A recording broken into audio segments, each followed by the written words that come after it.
Bonjour à toutes et à tous, j'espère que vous allez bien. Je viens vous voir aujourd'hui pour vous montrer mon dernier design que j'ai déjà publié, dont le patron est déjà publié sur Ravelry sous le nom de Not Even Cold Color, ou en français si vous voulez, le col même pas froid.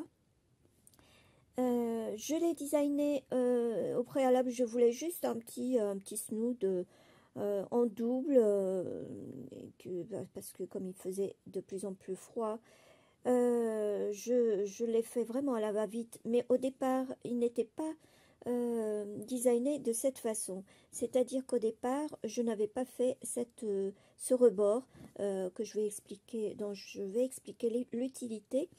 J'avais fait tout simplement le col en double, hein, donc il s'agit d'un snood qui est double. Comme vous pouvez le constater, la doublure elle est bien cachée. Si vous le portez comme ça, le petit rebord là il va déborder un peu sous votre cou, mais la doublure elle sera cachée. Vous ne verrez pas, vous ne saurez pas qu'il est double, donc il tient vachement chaud. Vous avez la possibilité de le porter tel quel, en serrant par exemple, en faisant un petit nœud au niveau de la corde. Alors, je vais le tirer d'abord pour le resserrer en dessous du menton. Donc, vous ferez après votre petit nœud. Moi, je sais pas trop faire les nœuds, mais bon, à la va-vite, ça fait ce genre de choses. Vous pouvez le faire mieux que moi. Ou alors, il y a une autre possibilité. Alors, vous voyez un peu la circonférence que ça a. Vous pouvez facilement le glisser par la tête, donc il n'y a aucun souci. C'est une taille adulte mixte, donc c'est autant pour les messieurs que pour les dames.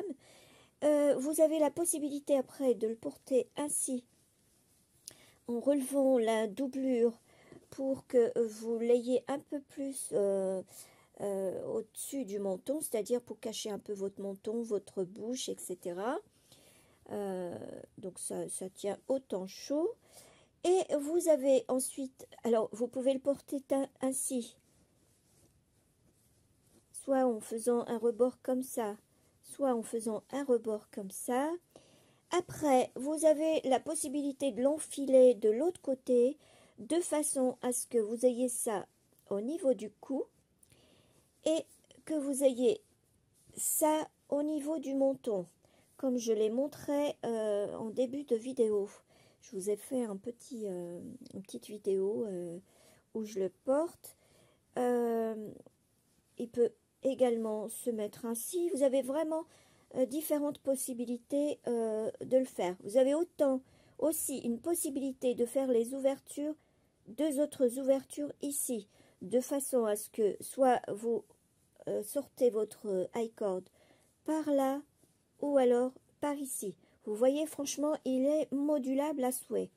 Et en plus, il tient chaud parce que vous pouvez également porter la doublure en même temps que vous faites le rebord sur votre nez. Donc, franchement, c'est idéal. Et d'ailleurs, je l'ai encore testé sur la tête. Ça fait vraiment un genre de... Comment on appelle ça? Pas de bonnet. Oh là là, j'ai oublié le nom. Vous pouvez le porter également comme ça, comme un bonnet, et ça déborde sur vos cheveux.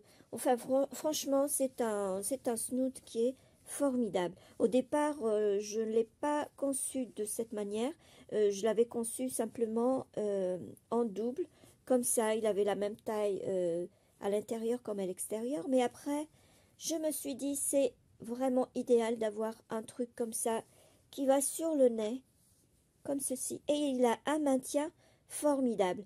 Alors pour le maintien, moi je vous conseille d'avoir le même échantillon que le mien, que je décris donc dans le patron. Le fil, c'est une sorte de bulky ou de sport, non, c'est plus bulky ça.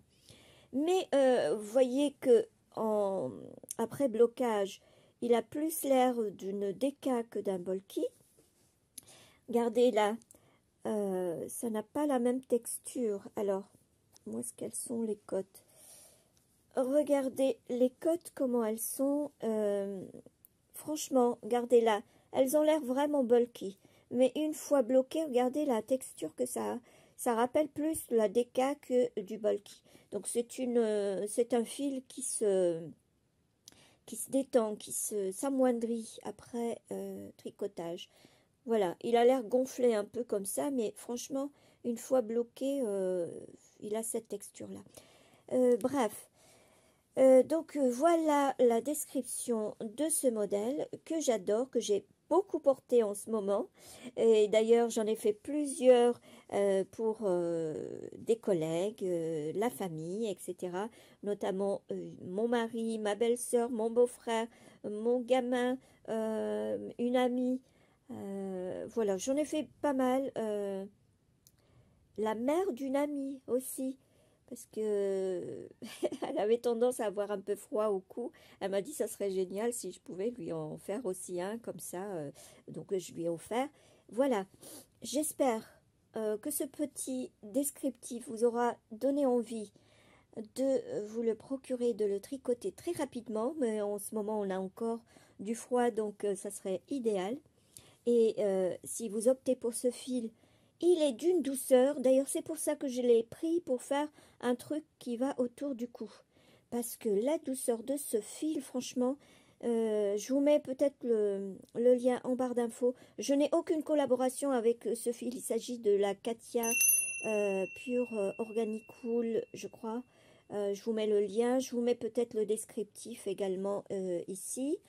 Et elle coûte pas tellement cher, hein, franchement, je l'ai eu peut-être pour 5 euros, 6 euros, je ne sais plus. Je vous mettrai peut-être le prix auquel je l'ai eu. Mais si vous prenez un autre fil, eh bien, essayez d'avoir le même échantillon. Mais pour le nombre de mailles, il vous faudra le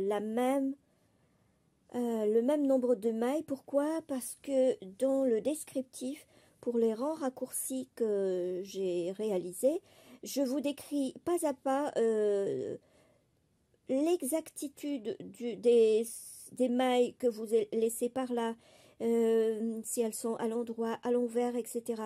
Donc, je vous conseille d'avoir le même nombre de mailles, même si au final vous l'aurez un peu plus petit ou un peu plus grand d'un petit centimètre, c'est pas gênant. Ça, c'est dans le cas où vous optez pour un autre fil.